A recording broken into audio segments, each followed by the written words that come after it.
Ministerio Buscando de Dios presenta al pastor Jorge Hernández Toca con un consejo de la palabra de Dios.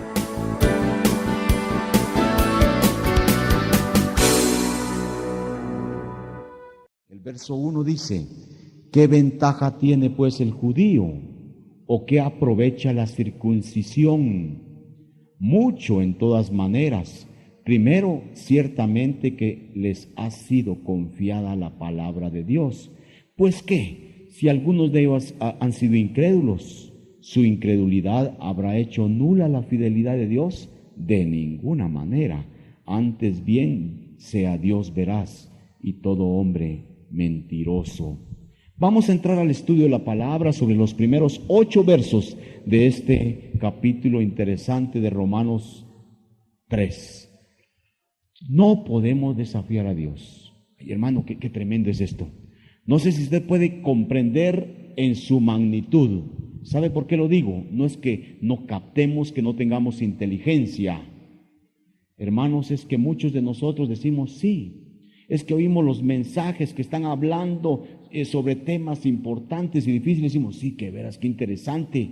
Pero es que era para usted el mensaje. Si el Señor sin duda alguna lo estaba canalizando para usted, y usted dice, sí, qué bonito mensaje, cómo habla la palabra de Dios, pero la habla para otros, nunca la habla para nosotros. Y por eso yo pregunto esta mañana, ¿entendemos que no podemos desafiar a Dios?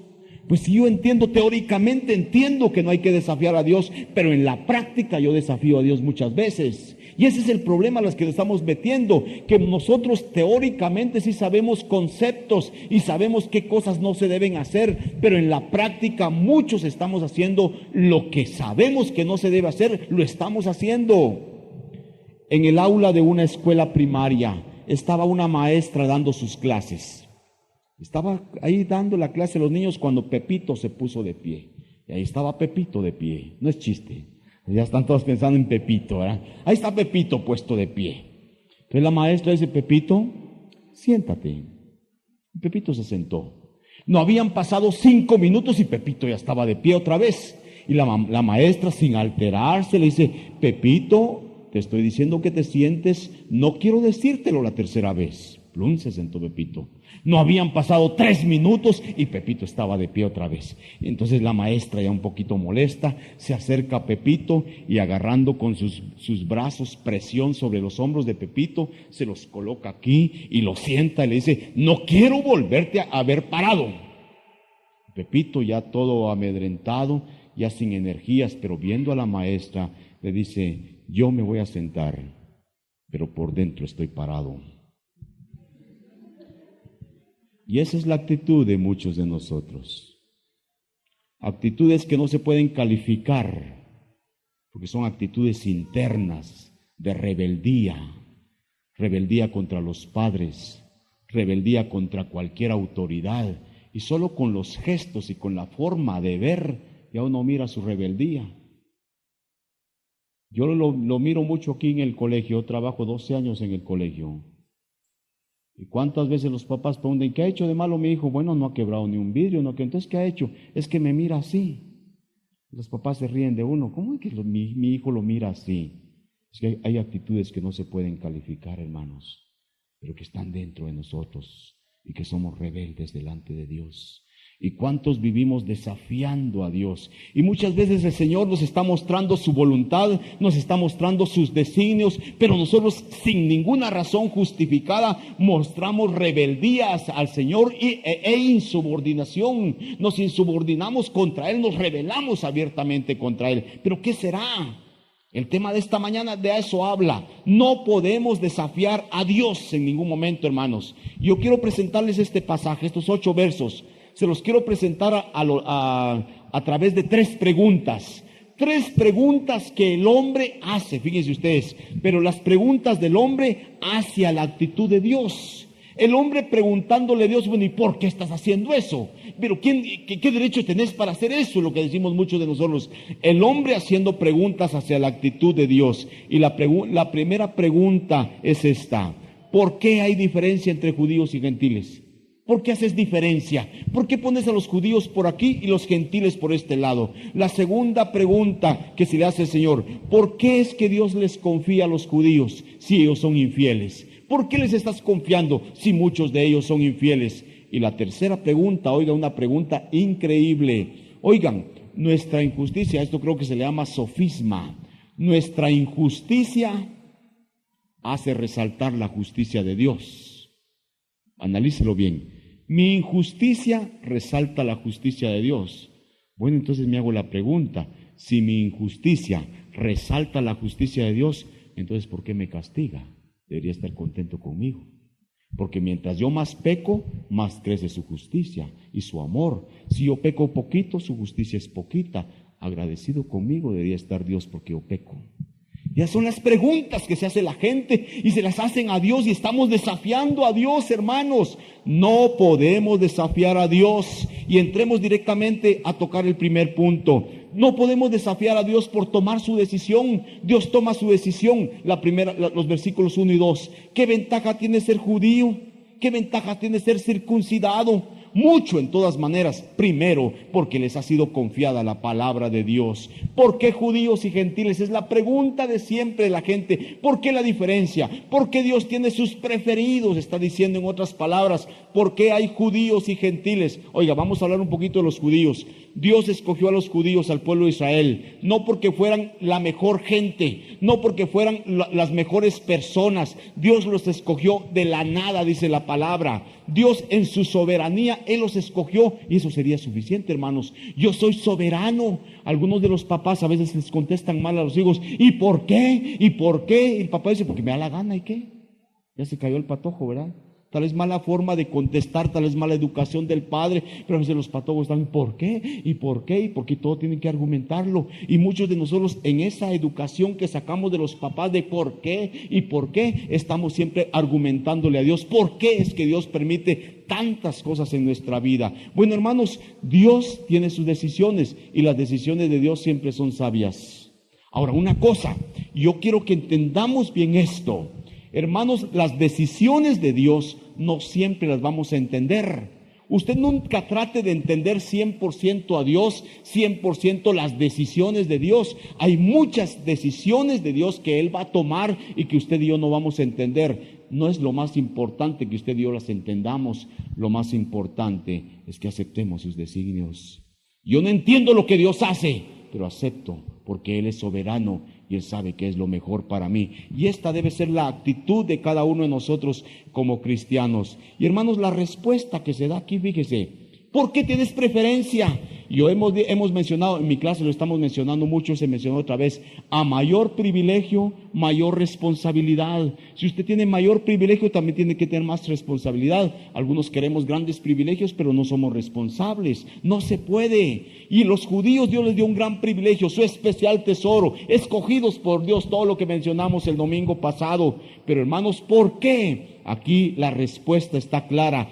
Esta gente le dio Dios la palabra para que preservaran la palabra de Dios. Aquí dice el versículo 2, en muchas maneras. Primero dice, les ha sido confiada la palabra de Dios. Y hermanos, hay tantas anécdotas con respecto a los judíos. Hay tantas anécdotas nosotros diríamos, tan llenos de cuentos, tan legalistas, tan exigentes. Todo lo que usted diga de los judíos, hermanos, pero los judíos, para cuidar literalmente la palabra que Dios les había encomendado, acuérdense que no había imprenta, acuérdense que todo era manuscrito, copiarlo a mano, a ver quién se equivocaba, y estar copiando libro por libro, pedazos de libro. ¿Quién le garantiza a usted que no se confundieron y pusieron otras palabras? Y se dice que los judíos tenían contadas las palabras de los libros de la Biblia. A ver cuántas palabras tiene Isaías. Isaías tiene tantas palabras. ¿Cuántas letras tiene Isaías? Isaías tiene tantas palabras. La palabra central de Isaías es tal porque de aquí para allá hay tantas palabras y de aquí para acá hay tantas palabras. La letra central de Isaías es esta letra A, porque de aquí hay no sé cuántos miles de palabras para allá y de aquí no hay no sé cuántos miles. Así tenían contada la Biblia. Y aquellos hombres, cuando transcribían un pasaje de la Biblia, sabían cuántas letras tenía y después principiaban a contar las letras y a cotejarlas para que la copia que hacían fuera una copia exacta de la anterior. Y hermanos, cuando nosotros entramos a pensar en la palabra de Dios y cuando nosotros entramos a pensar que si este libro, el que usted tiene ahí, usted tiene una copia de la Biblia, una copia de millones de copias que se hacen anualmente. Y la pregunta que mucha gente nos hace es, ¿qué garantía tiene usted de que lo que usted está leyendo fue lo que originalmente escribieron los escritores bíblicos? ¿Qué garantía tiene usted de que no se lo fueron torciendo después de más de 3,000 años algunos libros? Los libros del Pentateuco se escribieron en el 1440 antes de Cristo. Quiere decir que estamos a 3,000 y pico de años, a 4,000 años de que se escribieron. ¿Qué le garantiza a usted, hermano, de que no se torcieron esos libros? Los judíos fueron celosos, guardaron la palabra de Dios físicamente, la guardaron y la preservaron, aún de ataques, de persecuciones. Los de Siria con Antíoco Epífanes llegaron a perseguir, a destruir la religión de los judíos y se propusieron destruir el libro sagrado de los judíos, a perseguir la palabra a lo largo de los años. Ha habido persecución para destruir este libro. Los judíos preservaron la palabra. Lástima que ellos no la preservaron en su corazón. Lástima que ellos no la guardaron en su corazón, pero literalmente la Biblia la guardaron. Yo digo que ellos hicieron una cosa buena, pero dejaron de hacerlo mejor. ¿Y cuántos de nosotros yo vivo reclamando, verdad? Hay gente que hace una cosa, pero por hacer una cosa deja de hacer otra. Entonces le digo, mejor no haga esto si me está dejando de hacer lo otro. Hay gente que se sacrifica un día por venir a la iglesia, pero se lo cobra al día siguiente, no viene porque ya vino ayer. Y así vivimos haciendo una cosa buena, pero sacrificando otra. Entonces hacemos uno bueno, pero no hacemos lo mejor. Y siempre nos preguntan, mire, ¿qué garantía tiene usted de que este libro es la palabra de Dios, de que no está torcido? ¿Saben? Yo les contesto dos cosas. Primero, porque este libro, hermanos, conociendo a los judíos, cuando el Señor Jesucristo hablaba y decía, escribas y fariseos hipócritas, los escribas eran los encargados de revisar, de estar viendo que estuviera cabal, exacta la palabra de Dios. Esos escribas hipócritas que no guardaban la palabra, sí eran celosos y legalistas para guardarla literalmente. Esa es una garantía.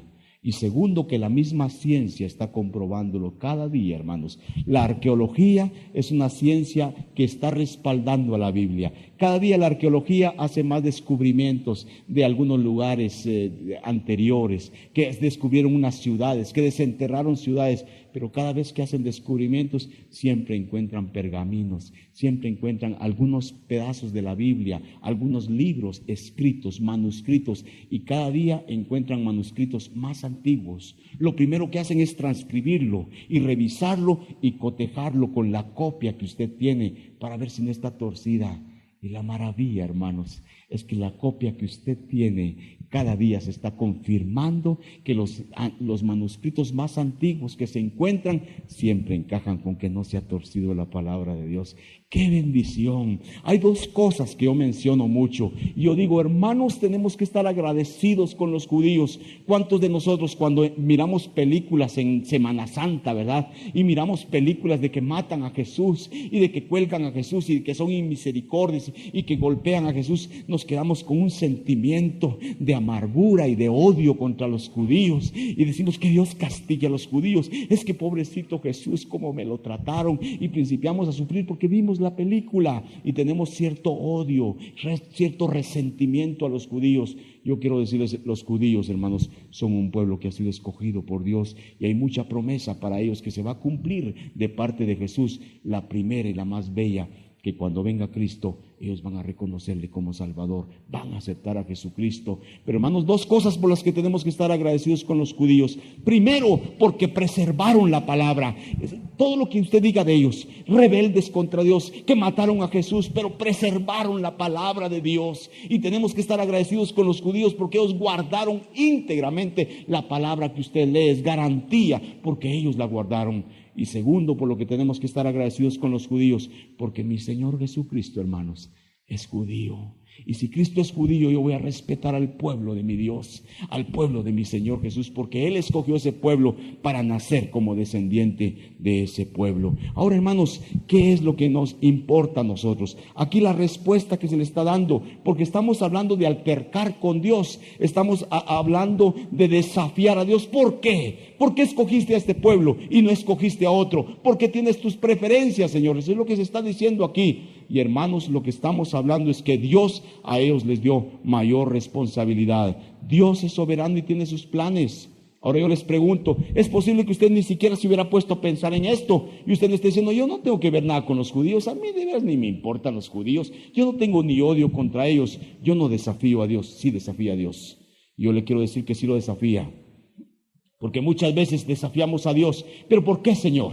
¿Por qué me están pasando a mí estos problemas? Nunca le ha dicho usted por qué. Hermano, tenemos que estar convencidos de que cada vez que le decimos al Señor, ¿por qué, Dios mío? ¿Por qué, Dios mío? Estamos pecando. Porque ¿por qué? Es antibíblico. Cuando yo le digo a Dios, ¿por qué? Le estoy diciendo, no estoy de acuerdo con tus decisiones, Señor. ¿Por qué, Señor? Y ese por qué nos hace mucho daño. Porque entonces principiamos a decir, Señor, ¿por qué los problemas económicos? ¿Por qué me está pasando a mí? Señor, ¿por qué es que yo no tengo oportunidades? Yo veo otras gentes que qué fácil tienen oportunidades, que luego superan. Yo nunca supero. ¿Por qué no me das a mí una oportunidad de superar? Señor, ¿por qué no me das otra oportunidad de tener un mejor trabajo? Señor, ¿por qué los otros prosperan? El Salmo 73, ¿por qué los malos prosperan? Los que no tienen a Cristo prosperan y tienen mucho dinero. Y yo que te honro, Señor, por gusto te estoy honrando. Entonces, ¿por qué, Señor? ¿Por qué? Y llegamos a preguntar, se muere un ser querido, ¿por qué te lo llevaste, Señor? ¿Por qué te lo llevaste? No estamos de acuerdo, estamos desafiando a Dios. ¿Por qué yo no soy feliz? Nunca se ha preguntado usted y levanta sus manos al cielo, ¿por qué es que no soy feliz? Señor, ¿por qué mi familia no podemos ser feliz? Vemos a los vecinos contentos, allá salen con sus hijitos, ¿por qué no soy feliz? Está desafiando a Dios, hermano. Y yo quiero decirle a usted que Dios es soberano y que Dios hace lo que Él quiere y que Él permite dentro de sus planes ciertas cosas para nosotros. Y esta mañana yo le decía que lo iba a comentar. ¿Por qué Dios no me ha dado 1,000,000 de quetzales, hermanos? Yo les ofrecí a los de mi clase, que le iba a dar 100 quetzales a cada uno cada vez que llegara a clase. Siendo yo un millonario, pues, ¿verdad? Cada vez que llegaran 100 quetzales. Si llega 10 minutos tarde, solo 90 les voy a dar. ¡Hala! Y con 1,000,000 de quetzales yo tendría mi clase llena, tal vez el gimnatorium lleno. 100 quetzales por cada clase que lleguen a escuchar de mí. Dios no me dio el 1,000,000 de quetzales. Yo creo que Dios sabe que no lo sé administrar.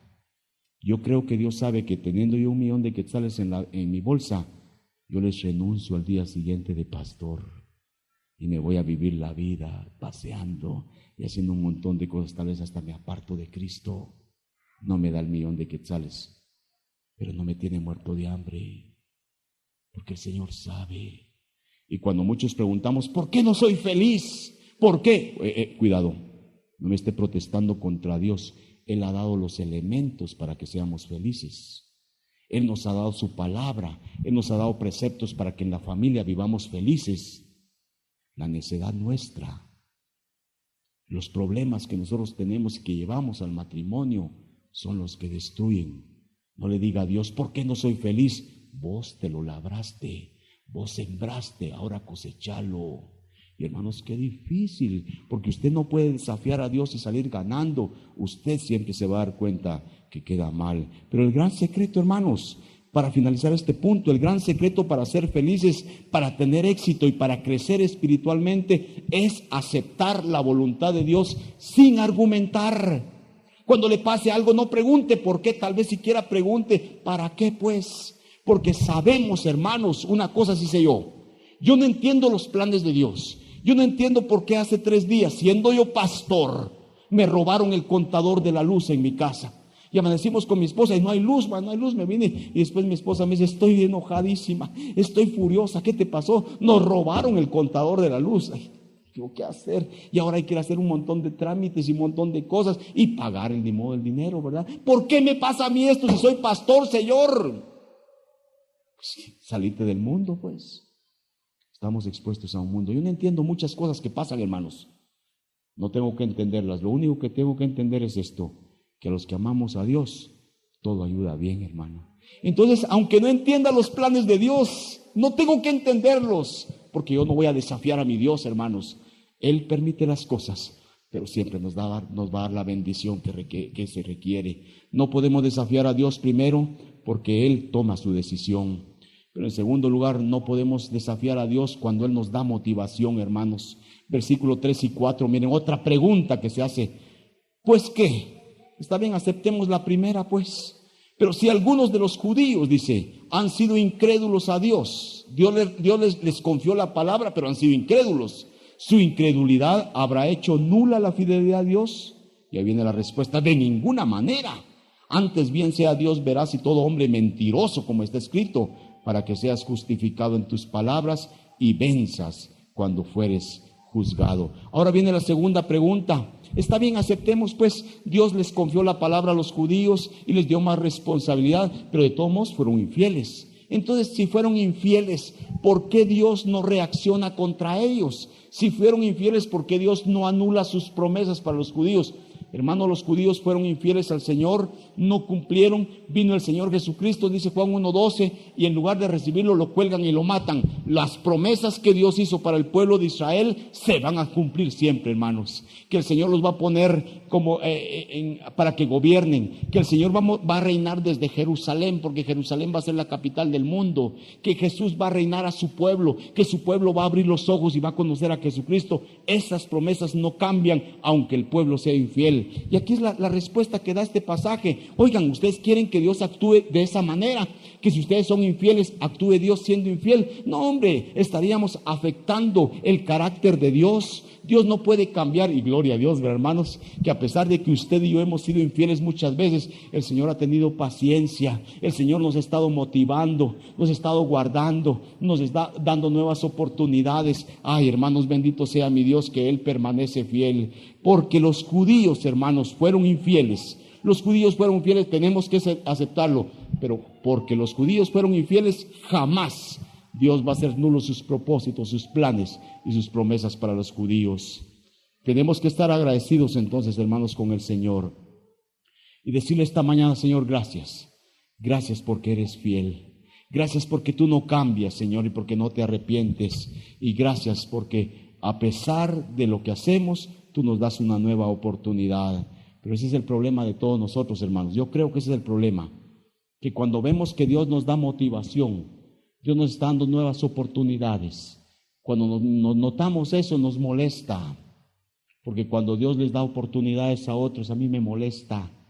Cuando yo pienso en los ladrones, cuando nos pasan las noticias así todas alarmantes de asesinos, de maras que están haciendo daño, de gente en drogadicción, de hijos desobedientes que tratan mal a sus padres y a sus mamás, uno dice: Señor, ¿pero qué estás haciendo? ¿Por qué no los matas, hombre?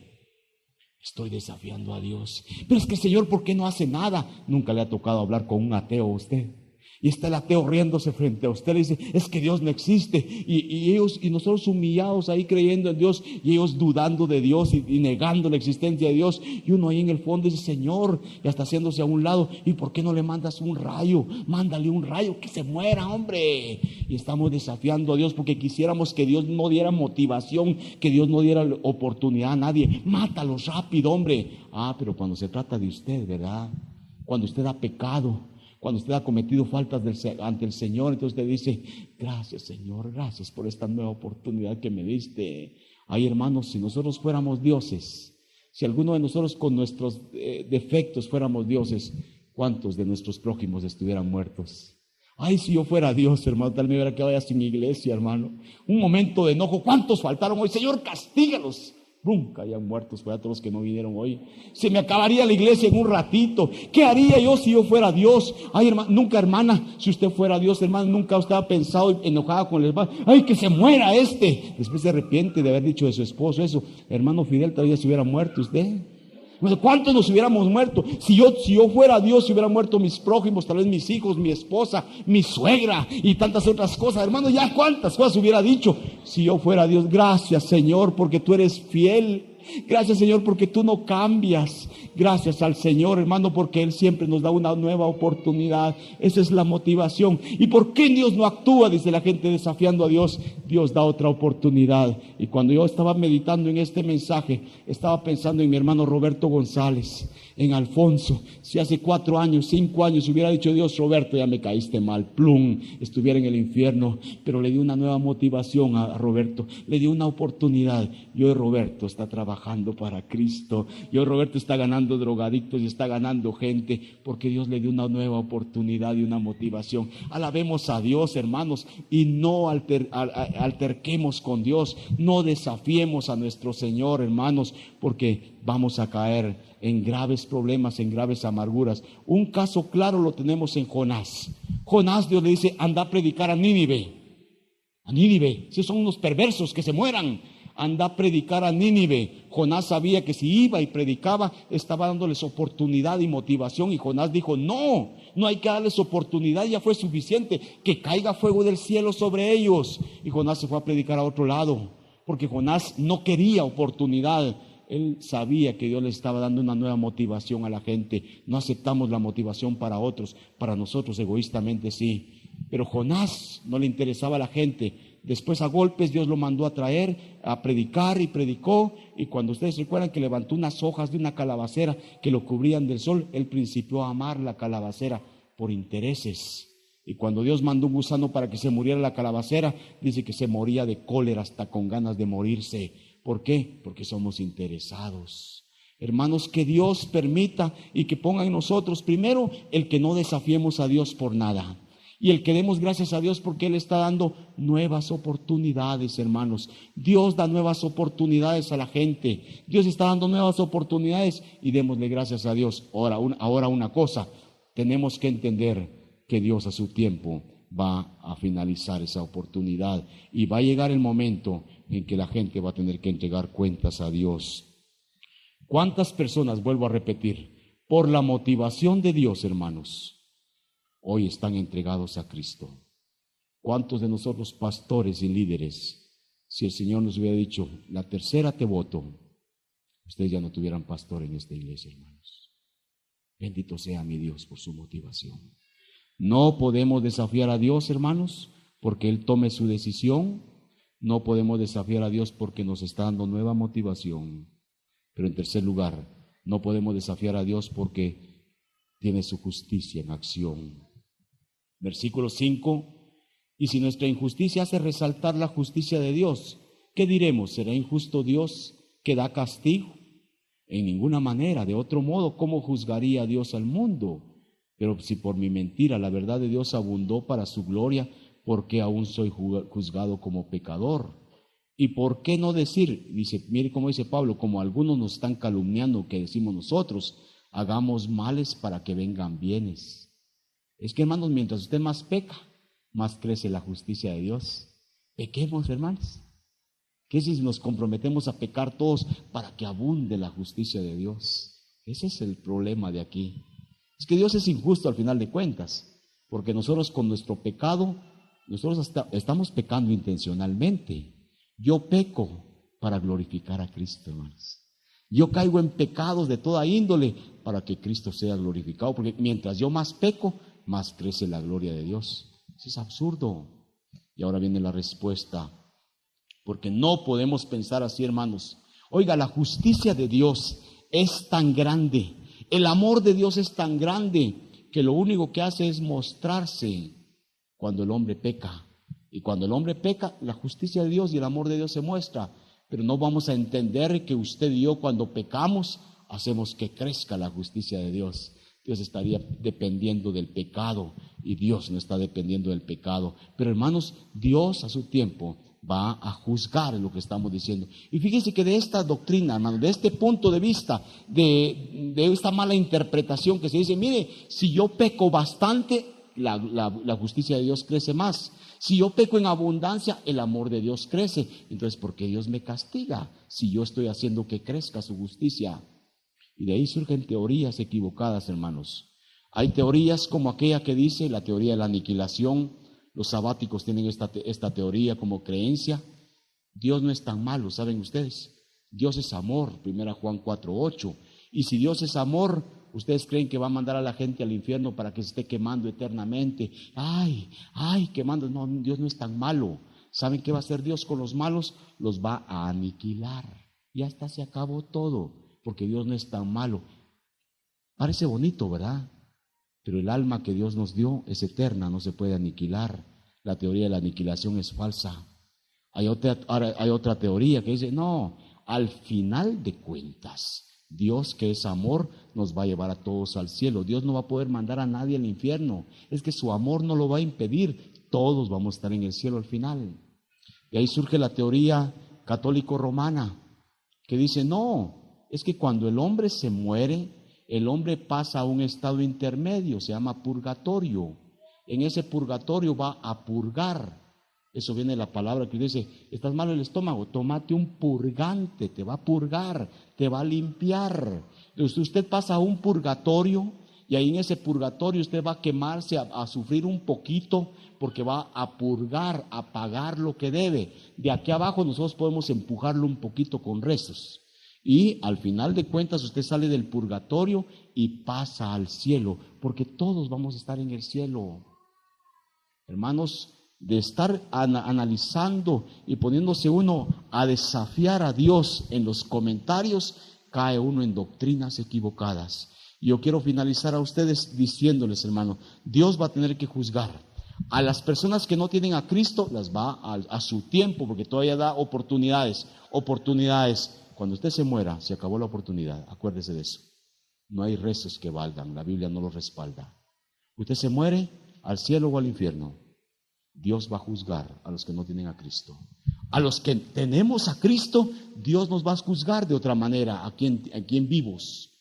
Usted está viviendo bien delante de Dios, Dios va a permitir una disciplina en su vida para que usted se ponga cuentas con Dios, porque tenemos que honrar a Dios, hermanos. Por eso es que la iglesia aplica disciplina a veces, porque hermanos tenemos que vivir dentro de lo que Dios manda. Y hermanos, entonces queremos pedirles a ustedes que entiendan muchas cosas. Por ejemplo, el caos que está viviendo el mundo. Estamos viviendo en una degeneración total. Usted está viendo Guatemala.